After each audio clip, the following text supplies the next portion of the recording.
So I went back and sat down with the CEO. I said, here's what we're gonna do. We're gonna stop producing the product completely, but we're gonna hire these guys down the street to do the work for us. And he realized very quickly, he's like, wait a second, they'll do this for like $5 cheaper than our cost is. And I'm like, right, but here's the thing. Let's talk a little bit about automation, because you really should focus on 4 distinct things. Automate, outsource, abbreviate, or eliminate. So many companies want to go right to innovation, and they're like, oh, we need new software, we need to do something different. We have to create a new model, we have to create a new product. No, what you've got to do is look at the throughputs of your organization, where the sausage is made, not the sales orders, not the items you shipped, but everything that happens in the middle. And you need to say to yourself, how do I make that super efficient? Because anybody who's been in business knows that $100 in revenue only comes out to be a couple bucks in profit. So that means from the time you got the order to the time it hits your bottom line, 90% of that got consumed someplace. So where did it get consumed? I tell a story about a company I worked with years back. We kept looking at the profit and loss statement, and we're just not finding anything. It's just like, obviously our costs are too high. But instead of just trying to cut costs, I said, let's do a profit and loss statement on every single product we sell. But when we did, what we found is there was only one product that we lost money on. We just lost a lot of money on it. We made great margins on everything else. It was the one product that killed us. So the first suggestion was, well, we have to raise the price. Well, we can't. There's too many competitors out there. I quickly found that one of the competitors was actually former employees of ours that didn't like the way we did business and moved on and moved down the street and created a competitor, specifically selling only that one product. And so I went down to the company down the street, and I went in and I said, hey, look, I have a very large volume order that I can give you every single month. And here's how big it is. And they were like, my God, that's more business than we do in a whole year. There's no way we can handle that.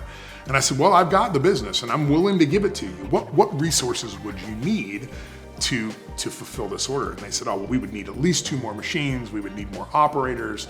We would need some additional assistance. And I said, okay, so if I can get you all of those things, what would your price be?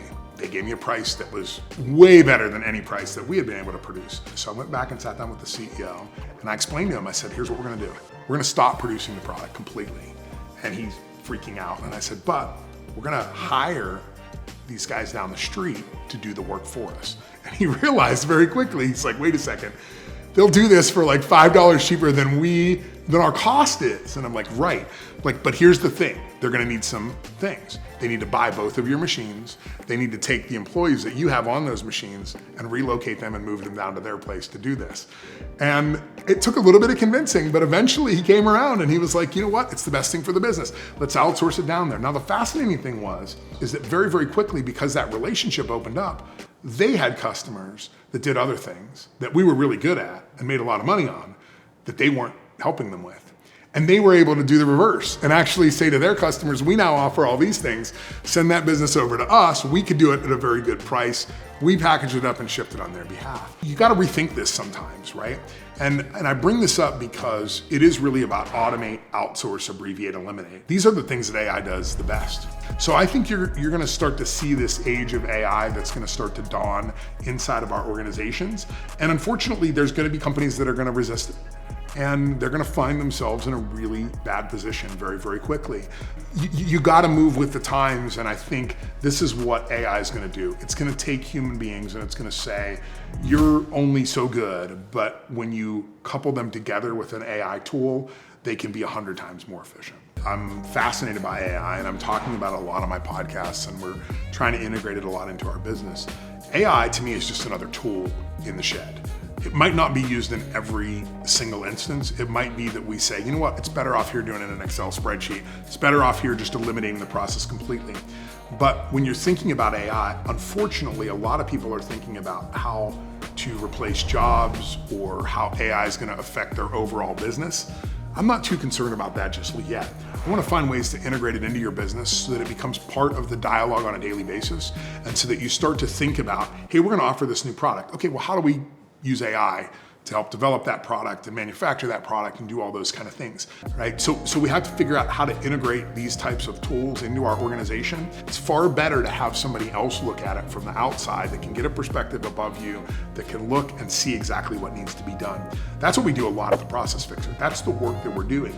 AI to me is just another tool in that arsenal. It's the obvious tool that we should be using. We've been using macros and programming and all sorts of things for years to automate process.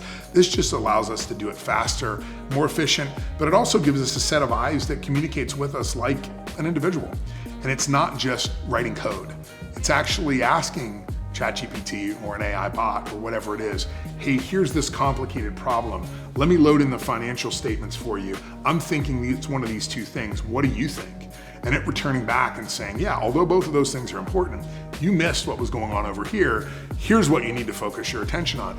So that's what it's doing. It's just making us augmented individuals and augmented organizations.